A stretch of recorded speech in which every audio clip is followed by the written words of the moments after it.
Looking at right now is the map of Hungary, and we're going to be discussing its history from 1900 to 2023.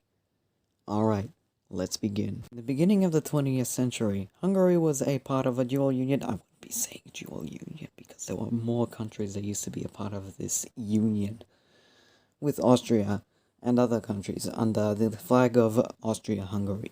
Austria was big on the map, and it used to own Vojvodina, which now belongs to Serbia, a bit of Ukraine, a sliver of land which now belongs to Poland, Slovakia, Czechia, Croatia, Slovenia, and Transylvania, which now belongs to Romania, and Bosnia and Herzegovina. Austrians in Austria-Hungary wanted to Germanize everybody, whilst the Hungarians wanted to Hungarify everybody in Austria-Hungary, and this was a mess of different national identities. Soon a mess broke out in Austria-Hungary when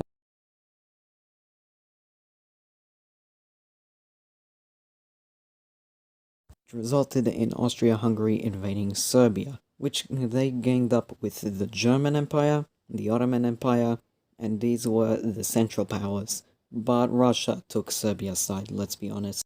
And this went from, well, a beef in the Balkans that nobody had to care about because there's no point if you're not Balkan or anything.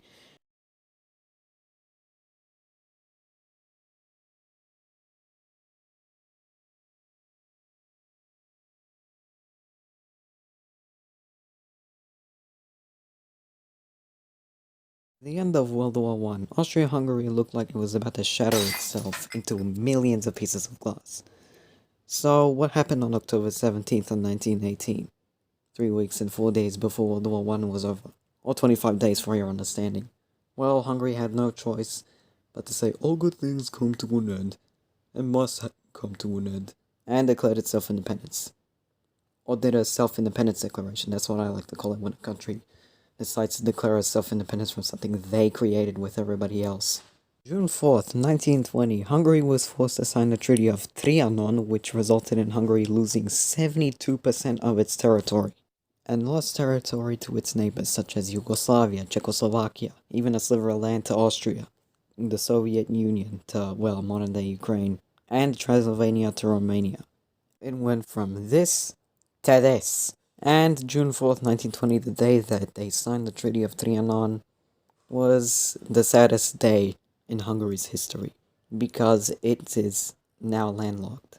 1938, Austria was going to join Germany, and the last thing they said before they got annexed, they said this. Bye, have a great time! To Hungary. And the Hungarians thought that this was a strange moment that they've experienced.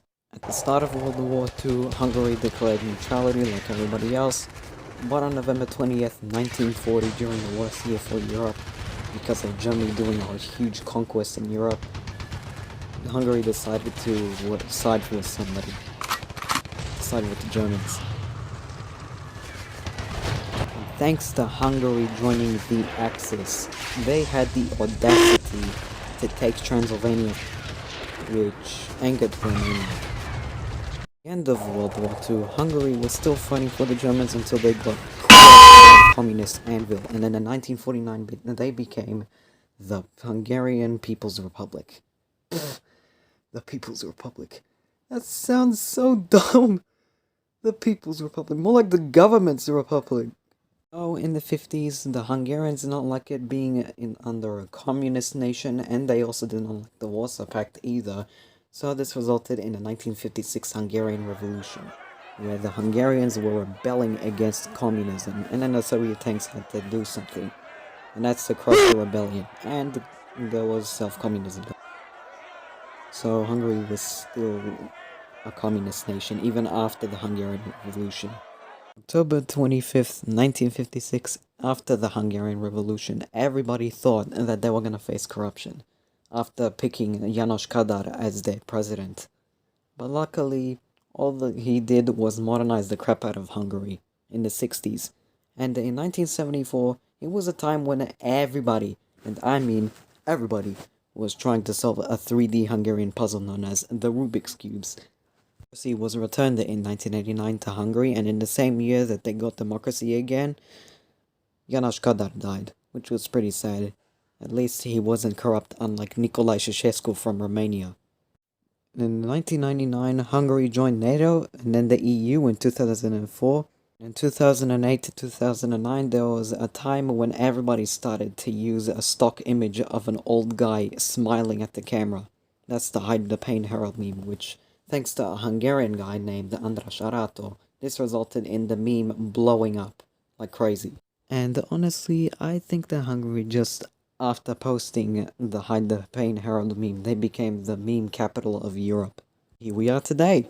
Hungary is booming in tourism, has a stable economy, home to the most beautiful parliament in the world, the Hungarian Parliament building, and has so many geothermal baths, despite being landlocked. The next episode is going to be on Austria, so stay tuned. Do widzenia.